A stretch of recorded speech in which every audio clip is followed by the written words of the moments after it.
you trying to create something that never existed before. Yeah. It wasn't like, oh, okay, I'm gonna just find someone who's doing something and let's do it better. No, Right. I was trying to create something completely new. I was very young, stupid and naive. I have to point that out because I trusted everyone, saw the best in people and just chose to see the good in people. At some point, I was faced with the reality of really thinking, is this even worth it? And even them, at some point, they came to me and they're like, yo, Omar, we've seen you struggle enough. Right. Like, we forgive you. Like, it's okay. And I Right. took it as an insult. I was like, yo, do you think I'm doing this for you? Everything else was still shit. Excuse Right. my language. But that phone call Yeah. gave me enough to keep going. And then a week before I was set to launch, COVID hit. If I end up investing, it's not me investing in your business. Your business is great, but I'll be investing in you. Welcome to TribeX Talks, the podcast by TribeX Advisory, your trusted partner in navigating the world of business setup in Dubai. In today's episode, we have the privilege of speaking with Omar Al Ashi. How are you today? I'm good. How are you? I'm very well. Thanks for asking. Omar, first thing I want to ask is, what inspired you to start your business?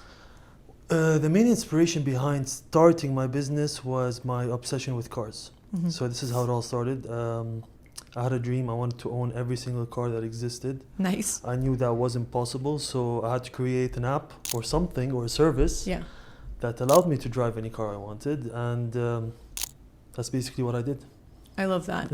And how would you describe the entrepreneurial ecosystem in the UAE for tech startups like yourself? Look, it's probably the best launching pad for any startup in terms of marketing. Dubai is, no one in the world isn't aware of Dubai Mm-hmm. and what Dubai is. Mm-hmm.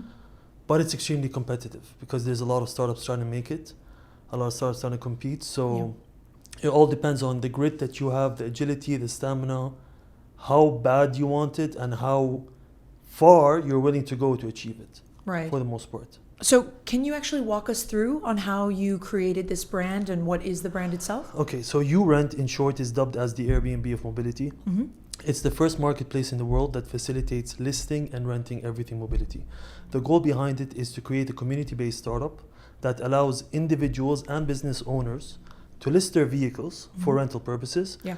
and simultaneously have consumers like me and you, Yeah. who are renters, Mm-hmm. navigate through the app, look at what they want, compare pricing, compare hosts, compare different vehicles, and have the ability and luxury to engage with them Mm-hmm.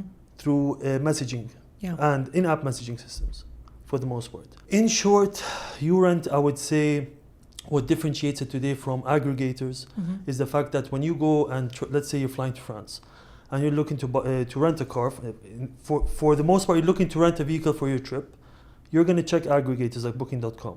Aggregators for the most part offer you vehicles with the or similar options. So you may rent a Nissan Sentra Mm-hmm. but end up getting a Hyundai Sonata. Nice. So this is inconvenient because you end up renting something and paying for something but receiving something else. So this is something I encountered on a day-to-day basis. Right.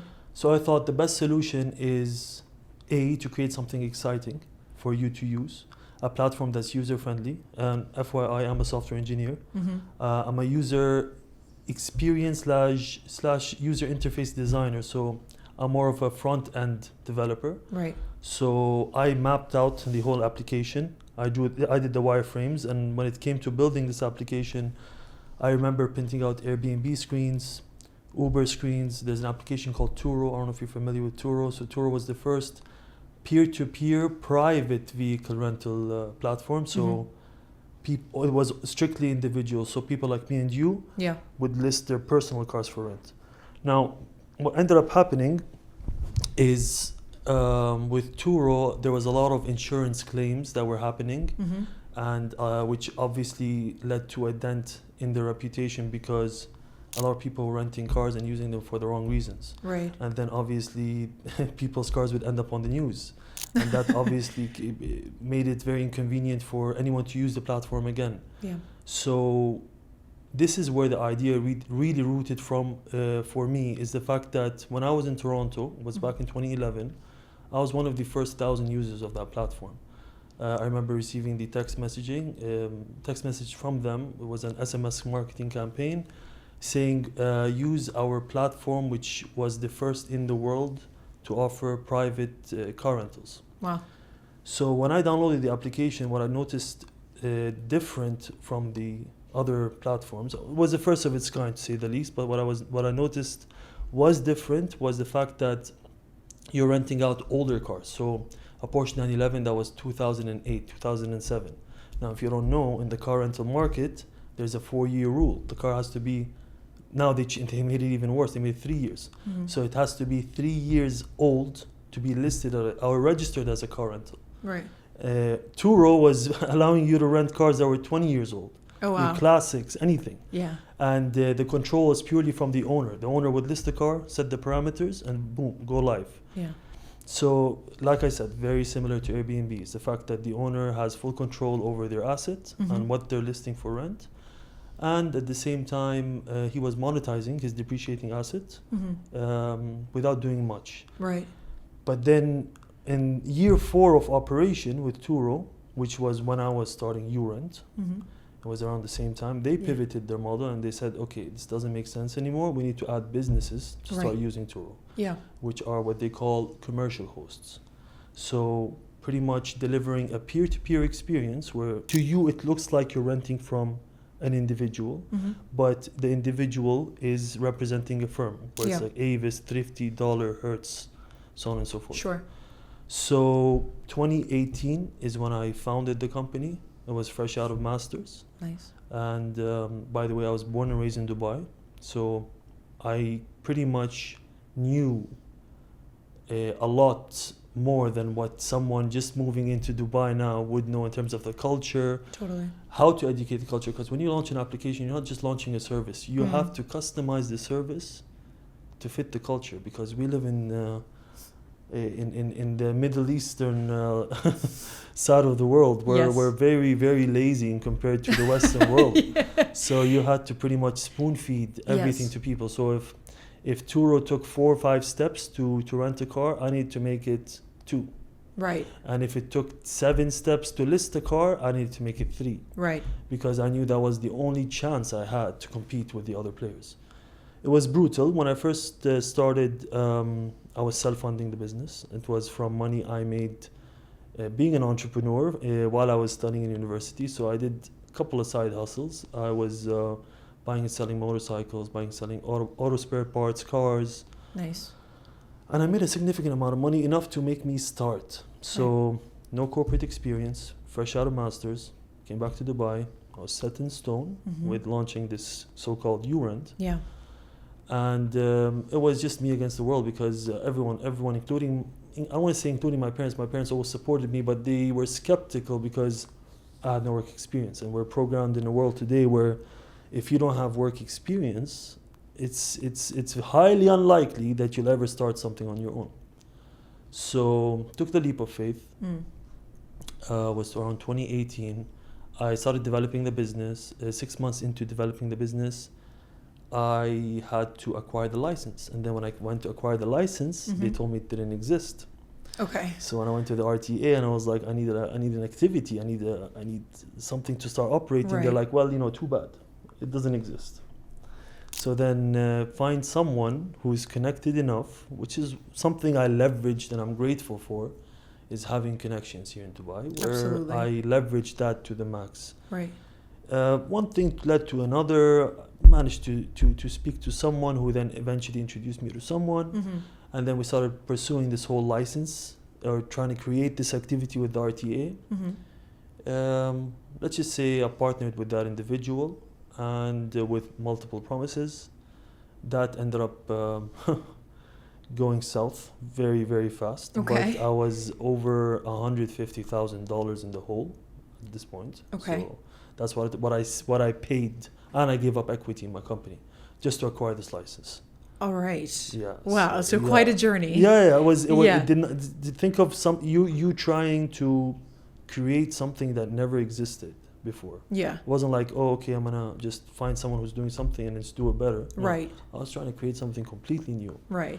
So it's easy to say maybe that those were some of the challenges that you were facing, that everything had to be built from scratch. yeah, and it didn't stop there, because the challenges just kept coming and coming, and it was my journey was very similar to what companies like Uber did. So Uber was the first to do ride hailing. Right. They kind of took all the hits that the first of its kind Right. had to take. Right.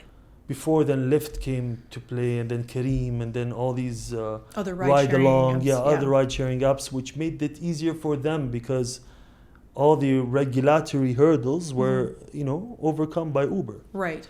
So I was pretty much playing the same field, except it was in my own space. So I guess for another question would be, so would you say that a lot of the challenges that you are facing now are just in terms of regulations and laws and creating? Yeah, because I overcame that. But I'm Okay. just trying to tell you, it's just it just never finishes. It never ends. Okay. There's like different levels to obstacles. So after facing this roadblock where I was a year into building my business, I was 70% ready to launch. And I was completely reliant on someone else to get the license for me, paid money for it, did everything I need to do for my part. Right. And I was just merely focused on building the business. Yeah. I was very young, stupid and naive. I have to point that out because I trusted everyone, saw the best in people, and just chose to see the good in people. Right. Which will not work in entrepreneurship. Yeah. So that's one of the first lessons I encountered. Sure. And very quickly, I was put at a point a year and a half into building the business. So we're talking pre-2020, so November of 2019. I was in a position where I had an application that was fit to launch, but no license in place. And there's a lot that I don't want to discuss on this podcast just because of inconvenience from my end in terms of what I had to do to get rid of that partner, because it got pretty ugly. I'm not gonna lie, it got pretty ugly, and I had to take my rights back and take what was mine, where that other party tried to destroy everything I've built. So I overcame that and then took the matter into my own hands of getting this RTA license. Right. So it was around November of 2019. No, not even. I think July of 2019, and I was faced with the only way I'm going to be able to launch this business is acquiring this RTA license. Right. So I started going to their office 3 times a week, every week, for 6 months. Yeah. With no luck. So at some point, I was faced with the reality of really thinking, is this even worth it? Because you have to understand, you're walking alone, you're constantly fighting battles, whether it's mental or people in general, just trying to overcome obstacles. And I was put at a point where it was either sink or swim, and I kept swimming. And what ended up happening was on my 100th visit to the RTA, I was just roaming around, trying to find someone to talk to about this matter. And then a lady approached me and she was like, excuse me, I always see you here. Do you work here? I'm like, nope, I do not work here. Yeah. I certainly do not work here, but can you help me? Yeah. She's like, yeah, sure, come to my office. Now, luckily, she was someone from the chairman's office. Okay. So she was working with the chairman. And it was the first kind of angel sent from God, honestly, because it was a situation where she took me in, I spoke to her for 15 minutes, I explained the whole situation to her, and then she was like, just give me a week and let me see what I can do. And I left. And she's like, don't keep coming here. Here's my number. And if you need anything, just message me. So what ended up happening was I forgot about it. I left and I was like, you know what? I went through 2-3 weeks of just being blank. Right. Not knowing what to do. And when I tell you I was running out of cash, I was like, I had just enough money to launch the business if they would have given me the license, to buy me enough time to raise money. Because, startups, you need to raise money. But then this whole time, I was surviving on personal funds and 2 of my friends who believed in me, who invested a small amounts with me. Nice. And even them, at some point, they came to me and they're like, yo, Omar, we've seen you struggle enough. Right. We forgive you. It's okay. Right. And I took it as an insult. I was like, yo, do you think I'm doing this for you? Yeah. This not the case. I'm not trying to impress you guys. You know what I mean? At this point, yeah. I'm trying to do it for me. Right. So now December comes along. That 1 week turned to be 2 months, 2 months and a half. And then you could say I get a phone call from that same lady. And I was on the way back home, just driving, just completely blank in my head. I'm just thinking, I was like, where do I go from here? And I get this call and she was like, congratulations, you just got pre-approval for the license. Okay. So I couldn't believe it. Yeah. I was like, this is not real life. Is this even real? So that phone call gave me enough fuel Yeah. to keep going. I love that. You know, where everything else was still excuse Right. my language. Yeah. But that phone call Yeah. gave me enough to keep going. Whereas the hardest part about entrepreneurship, sorry to It's interrupt okay. you, but No, go. is waking up every morning and choosing to keep going. Because that first hour of you waking up in the morning, I was fighting demons. Like, you know, I was like in my head saying, just trying to calculate the amount of problems I have and where do I start. So Mm-hmm. when people ask me what's entrepreneurship about, it's a spiritual journey. It's not even a business journey, because it's really a battle between you and yourself. You wanted to say something, so go ahead. I was just going to say, I think it's safe to say that the entrepreneurial ecosystem in Dubai is not exactly a clear one, maybe? It depends on what you want to do. Okay. Because there are other people who do things that are obviously not as hard as I. They chose different journeys, different paths, different business concepts that are not as difficult Sure. to launch. But then here's the thing, like you could be passionate about makeup Mm-hmm. and end up launching a makeup marketplace or a marketplace that sells makeup. Mm-hmm. That's an e-com license that's readily available for you to do. Mm-hmm. But then you may be very successful at it just because of you and your branding. Right. Whereas me, I couldn't be passionate about anything else but what I was doing. So I couldn't find myself being passionate about anything else but this concept. So I had to keep going. Yeah. Otherwise, I would have just folded and ended up working for someone in corporate. Right. So Wow. soon after I got that call, she was like, you would probably get the official license around February of 2020. Mm-hmm. So 2 months passed, and then February comes along, and then she calls me again. She was like, you can come and sign, and congratulations, we've successfully issued the activity for you. So I'm going there all happy, and I'm like, just, you know, I was like, oh, I have it all figured out. It's all in my head. I know what to do. I know where to go. And then a week before I was set to launch, COVID hit. Wow. That was around April of 2020. Right. And I just told you I had just enough money to launch my business, just so that I can raise more money. Right. So I ended up, but they told me that once the lockdown happened, they're like, we don't know. So anyone in the mobility space, whether it's ride hailing, taxi service, rentals, immediate stop. You cannot operate. Right. And for me, who had a new license, it was like, pause. Until further notice, you're not allowed to launch or do anything until you hear from us. I was like, do you think approximately how long? They're like, maybe 3 months. Yeah. So to me, I had no choice but to go back to my platform and see what more I can build in these 3 months rather than sit and wait. Yeah. So initially it was just cars. So then I was like, you know what? But I noticed a month after COVID was the utilization rate for rentals for cars went from 98% to 20%.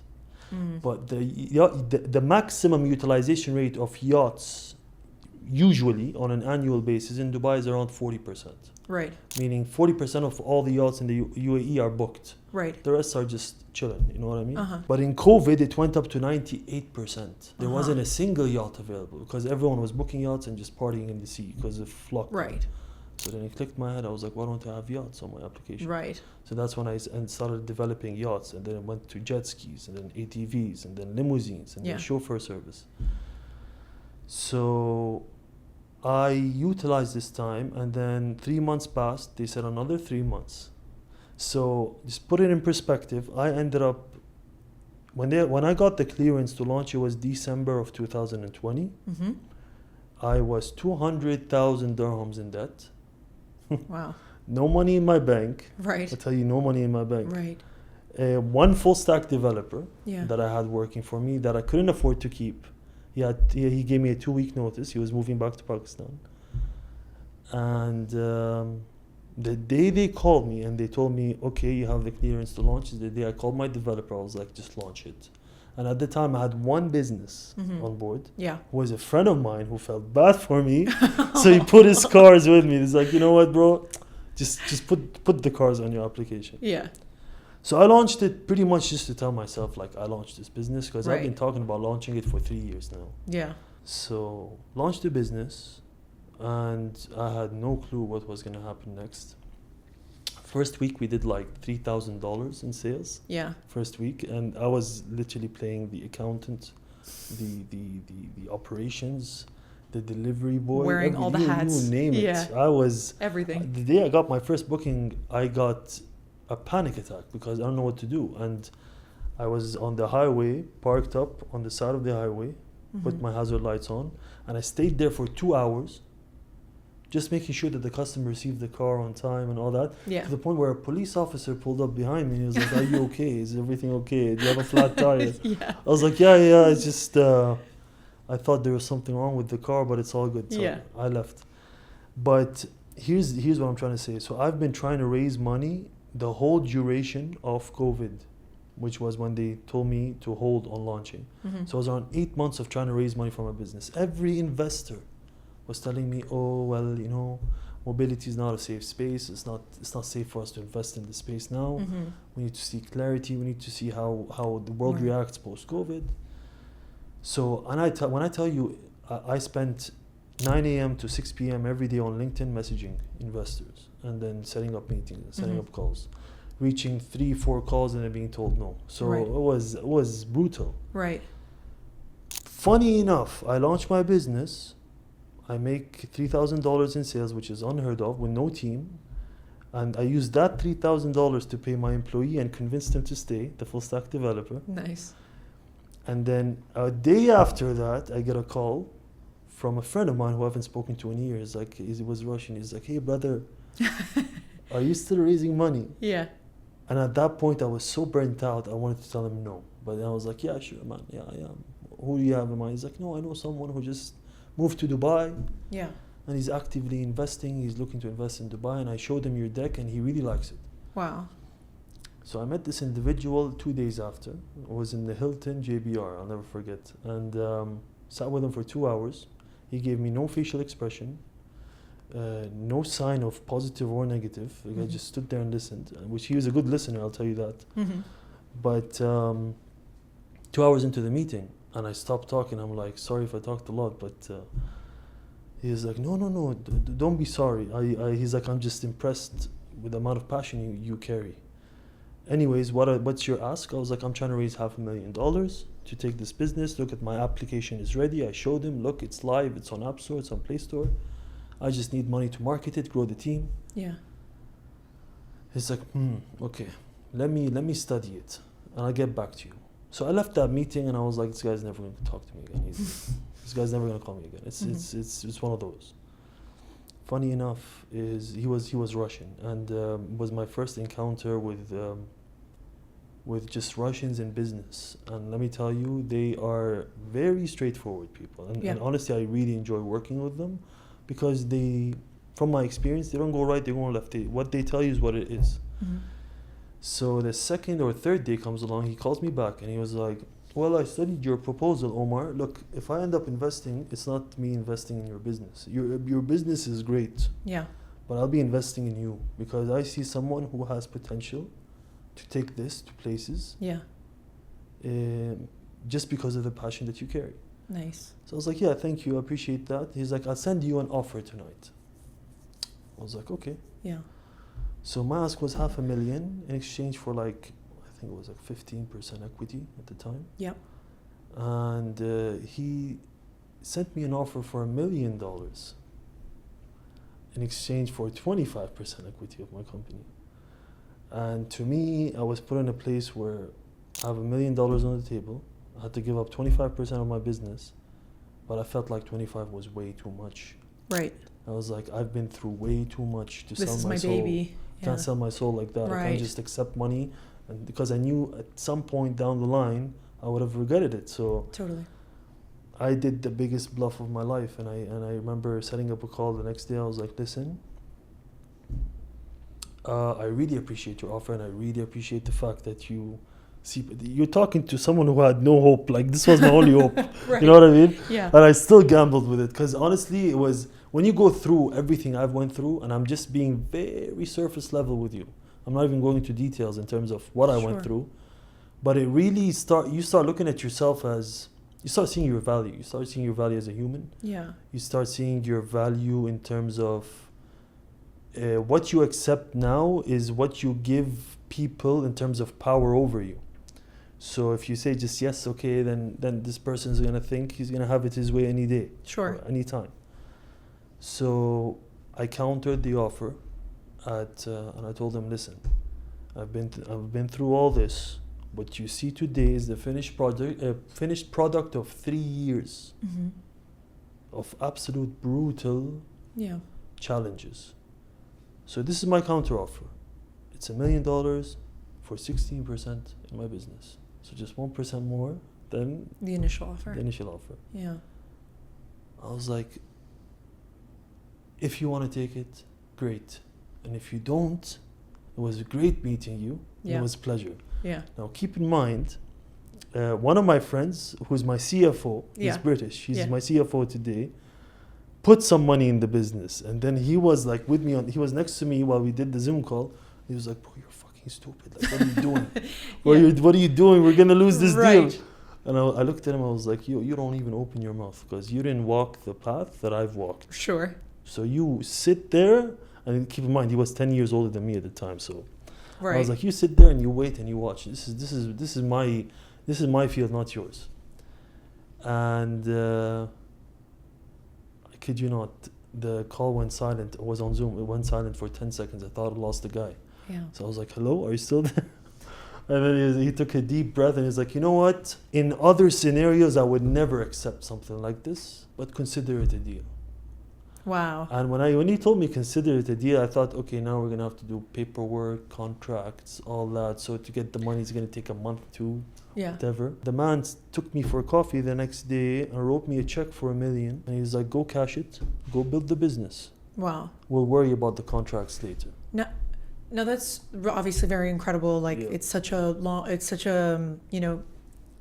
obviously you built the business from the ground up, and you are someone who, you were born and raised in Dubai. It seems like your family's been here, you've been here kind of your Correct. whole life. So this is really just your playground in terms of business. And, I want to focus more on the brand itself, URENT, Mhm. right? You obviously talked about a lot of the challenges that you went through. And were there any specific to your industry when it came to licensing? I know you mentioned a little bit about this, but I do want to talk about that a little bit more. Were there any specific challenges that you went through for the industry? Yes, of In course. terms of setup? The main challenge was presenting it to car rental companies. Okay.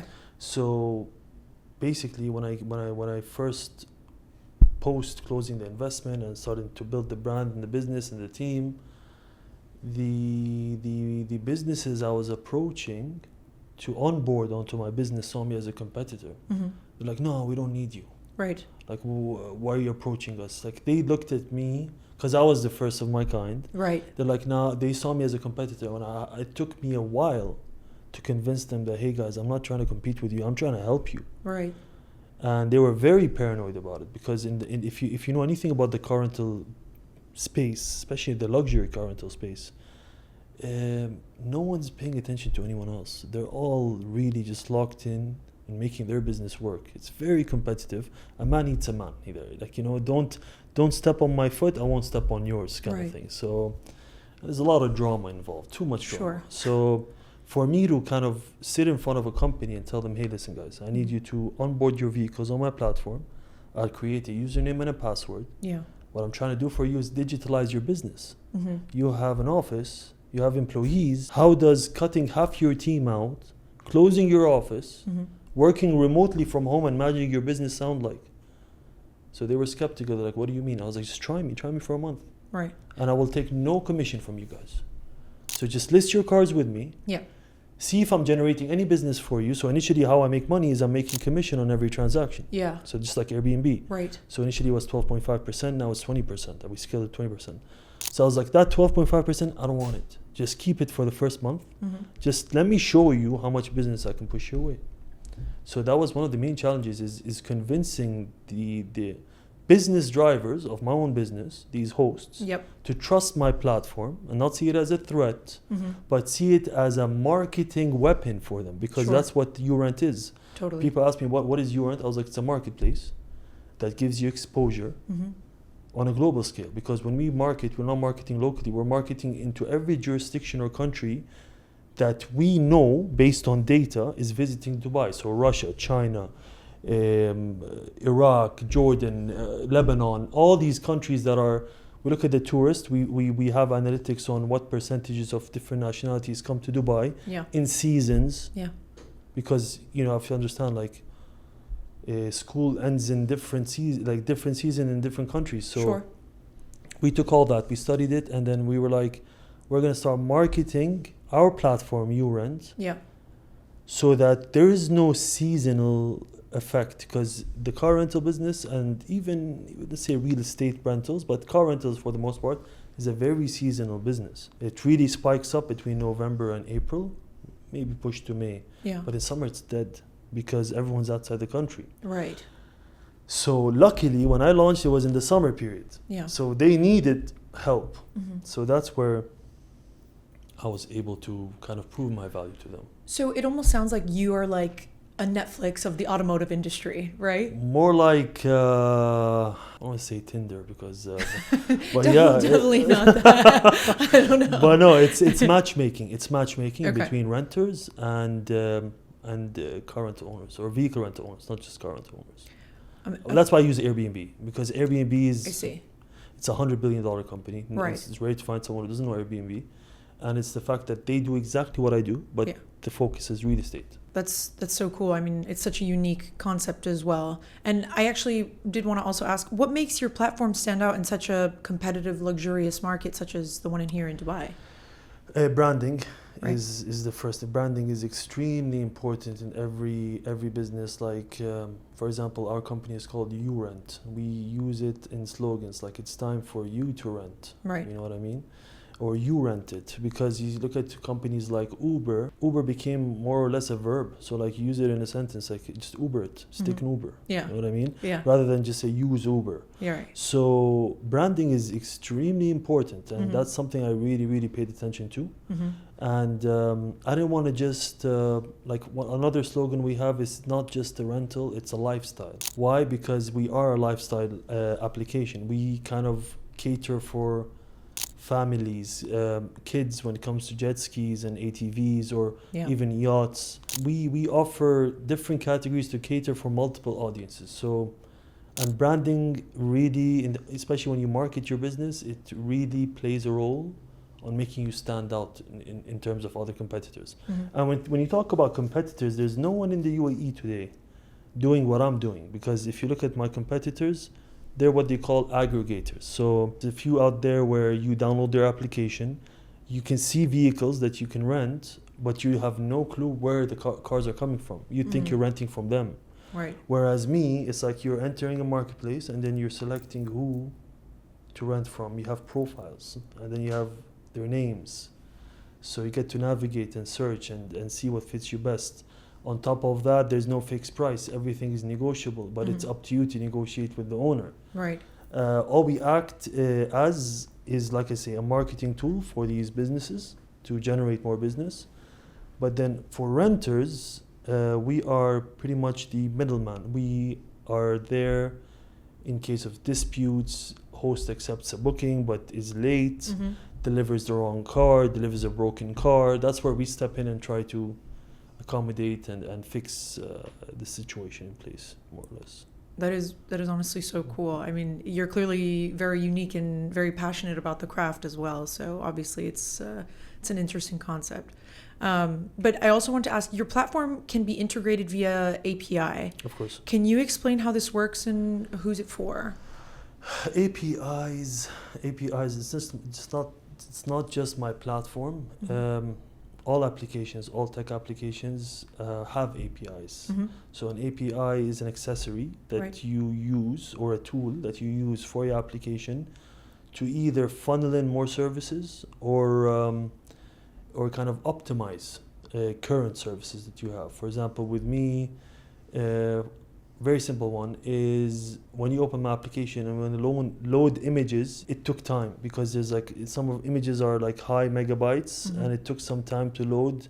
Now a lot of people won't pay attention to that, but me, of course, is something I want to be flawless. I want the images to be generated almost immediately.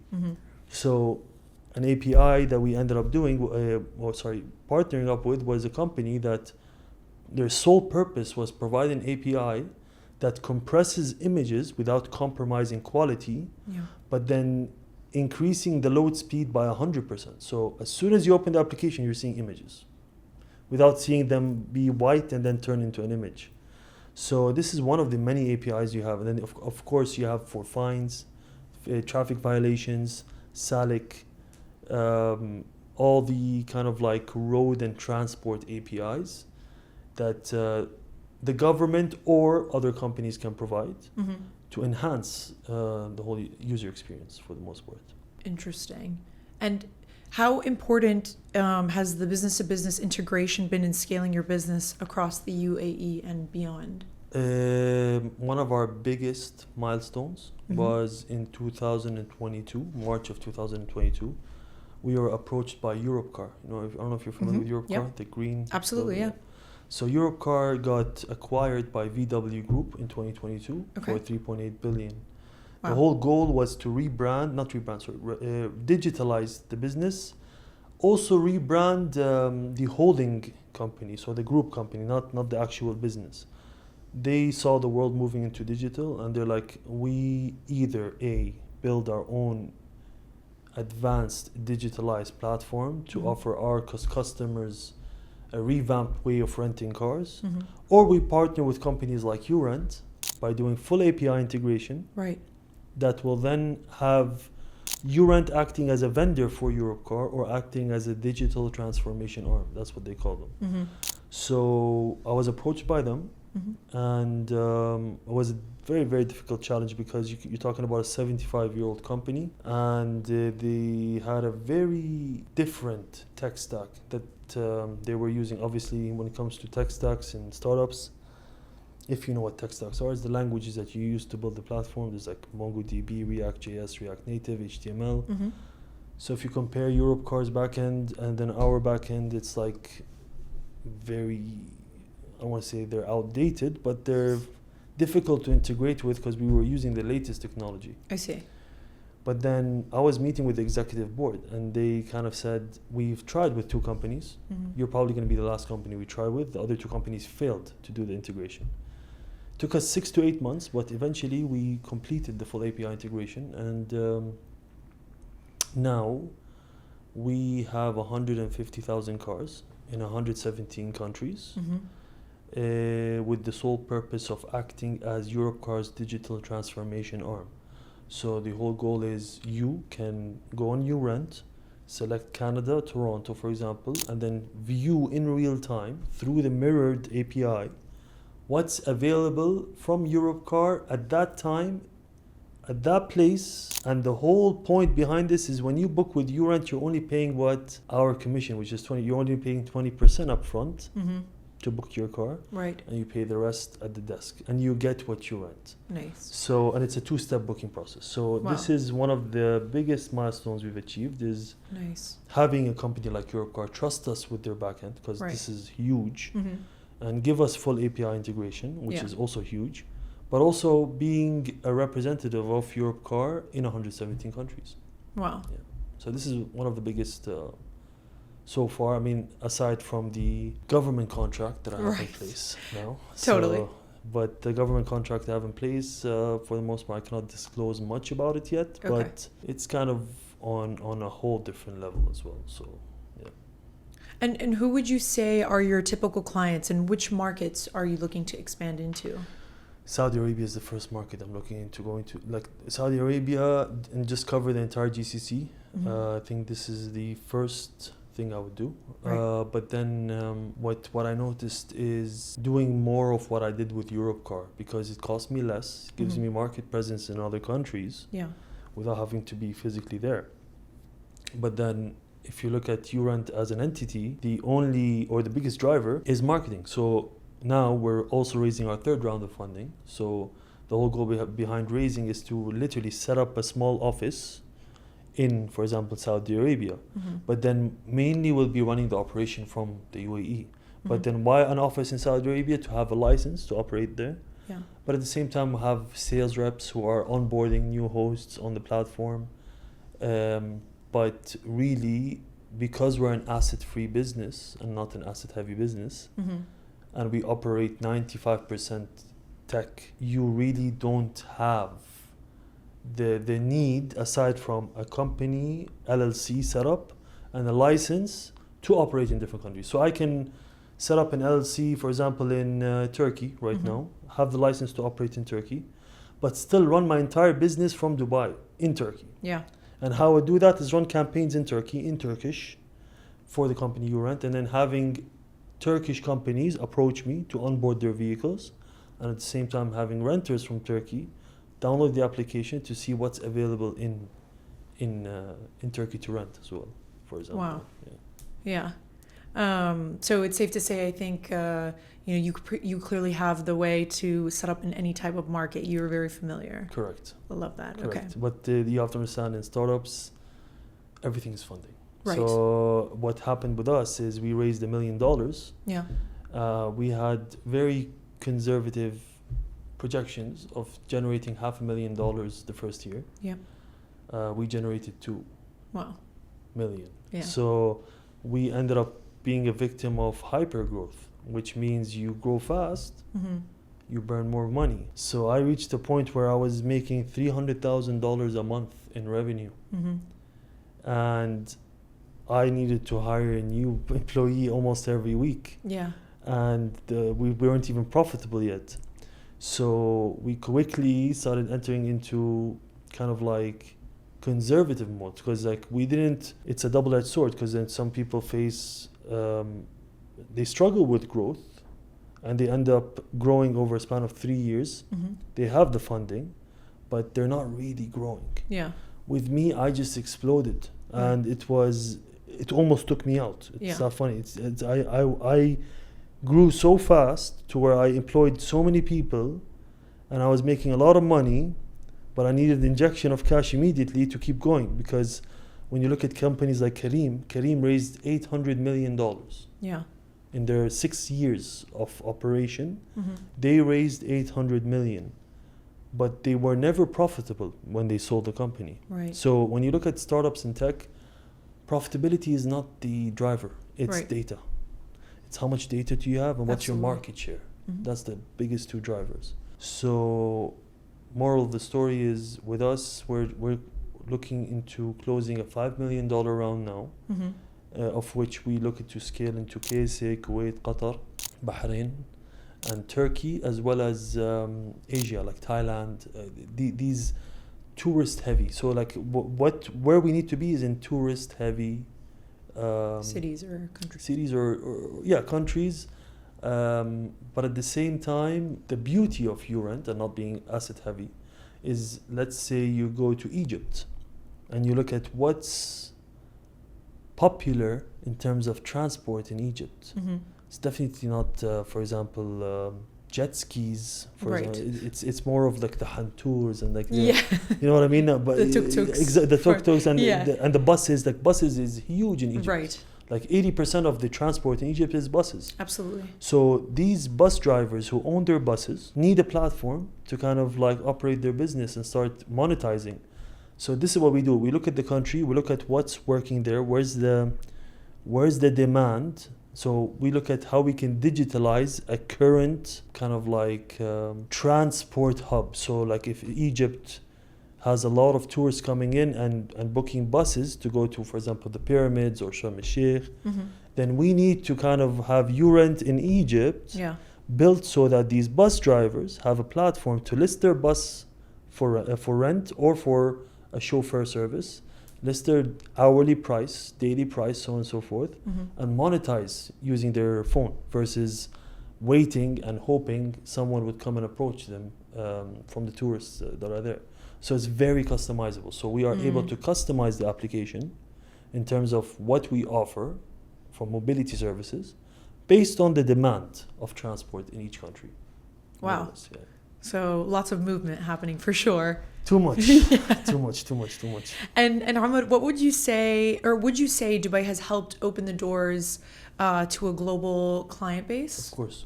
Yes. No, 100%. No, listen, I'm telling you, if you are able to launch your startup in Dubai, that's a success on its own. That's a whole success on its own. There's so many startups you don't hear of that raise money, build the platform, but end up failing 6 months to a year into. It's very difficult. It's not easy because whatever you're building, there's someone out there trying to outwork you, outcompete you, and it's by no means an easy space to kind of launch an application. But if you do, which you can, if you stick to it, it's by far the best place to do it, purely because everyone in the world knows Dubai. Wow.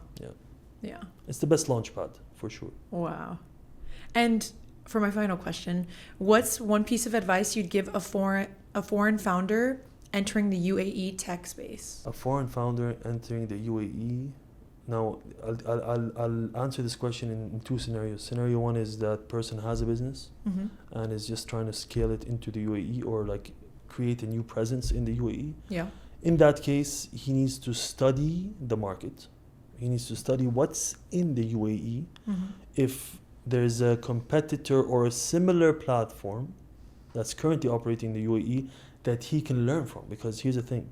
If there's something that's working in the UAE, all you need to do is do it with your own style or your own touch. Don't reinvent the wheel. Just use the same wheel, but put a different polish on it or a different color, whatever it is. This is how you have to go about it. Now, in the case where the person is looking to launch their tech business in Dubai, they just need to be prepared because it's one of those where there's a lot of government support in terms of setup. I have to say that. But the one thing that all startups struggle with is funding. Because if people ask me, I'm like, they're like, a lot of my friends who come from the West, so like the US in specific, they're like, bro, if this was in Miami, bro, this would explode. I was like, bro, I know. Yes. You know what I mean? Like, I know. Yes.